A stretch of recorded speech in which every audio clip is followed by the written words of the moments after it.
Hi, இன்னைக்கு நம்ம பாட்டில் painting எப்படி பண்ணுறதுன்னு பார்க்கலாம். நான் காலியான ஒரு மெடிசன் பாட்டில் எடுத்து வச்சுருக்கேன். அதில் இருக்க ஸ்டிக்கர்ஸ் எல்லாம் எடுத்துகிட்டு வாஷ் பண்ணிவிட்டு க்ளீன் பண்ணி வச்சுருக்கேன். பேஸ் கொடுத்துடலாம்.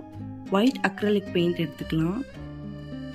எடுத்துட்டு ஒரு ப்ரஷ் எடுத்து ஃபுல்லாக அதை கோட் பண்ணிக்கலாம்.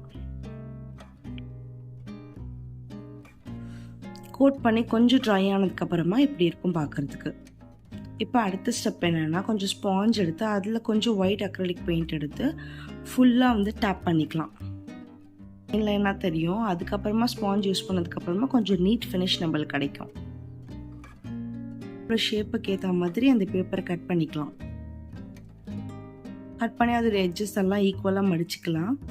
அதுக்கப்புறமா அதில் என்ன அவுட்லைன் நம்ம வரைய போகிறோமோ அதை பென்சிலில் ஸ்கெட்ச் பண்ணி வச்சுக்கலாம்.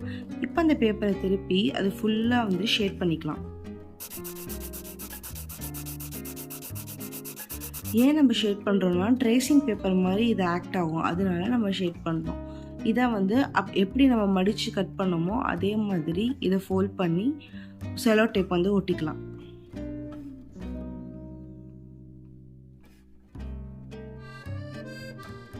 பென்சிலோ பென்னோ ஏதோ ஒன்று எடுத்து கொஞ்சமாக ப்ரெஷர் கொடுத்து அந்த ஃபுல் ட்ராயிங்கையும் நம்ம ட்ரேஸ் பண்ணிக்கலாம்.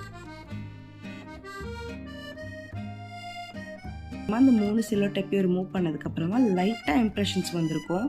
இது நம்ம கண்ணுக்கு அவ்வளோவா தெரியாது. அதனால நம்ம என்ன பண்ணணும், அந்த இம்ப்ரெஷன் மேலேயே கொஞ்சம் டார்க்காக பென்சிலில் வச்சு ஷேட் பண்ணிக்கலாம். அதுக்கப்புறம் இப்படி தான் இருக்கும் பார்க்குறதுக்கு. இப்போ நம்ம கிட்ட இருக்க பெயிண்ட்ஸ் எல்லாமே யூஸ் பண்ணிக்கலாம். எல்லா கலர்ஸுமே இருக்குது. எந்த கலர்ஸ் வேணுமோ யூஸ் பண்ணிக்கலாம். நான் மோஸ்ட்லி பேஸ்டல் கலர்ஸ் யூஸ் பண்ணியிருக்கேன்.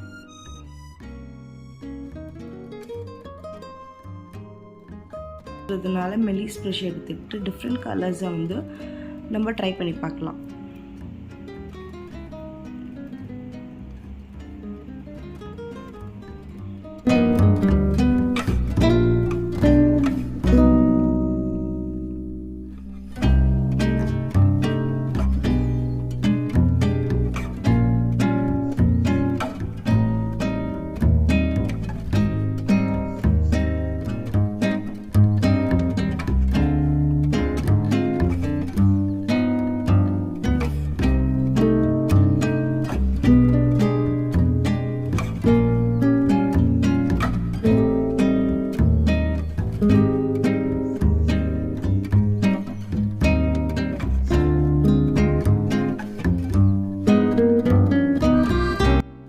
நடுவில் ஒரு பொண்ணு இருக்கா மாதிரி வரைஞ்சிருக்கேன். சுற்றி குட்டி குட்டி டிசைன்ஸ் இருக்கும்.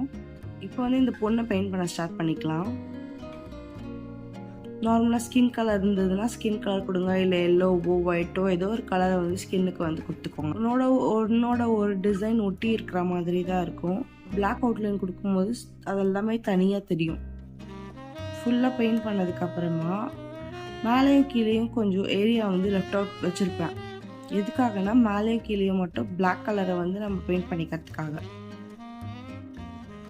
பிளாக் கலர் பெயிண்ட் பண்ணதுக்கு அப்புறமா ரொம்ப வைப்ரண்ட்டாக தெரியும் எல்லா டிசைன்ஸுமே.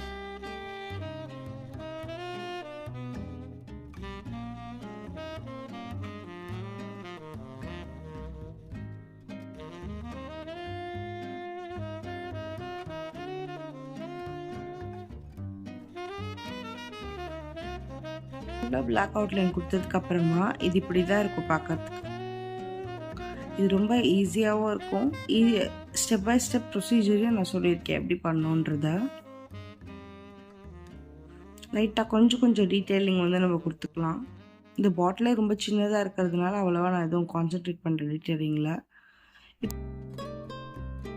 இப்போ டெக்கார் டூவை ஒரு கோட்டிங் மாதிரி இந்த பெயிண்டிங் மேலே ஃபுல்லாக நம்ம கொடுத்துக்கலாம்.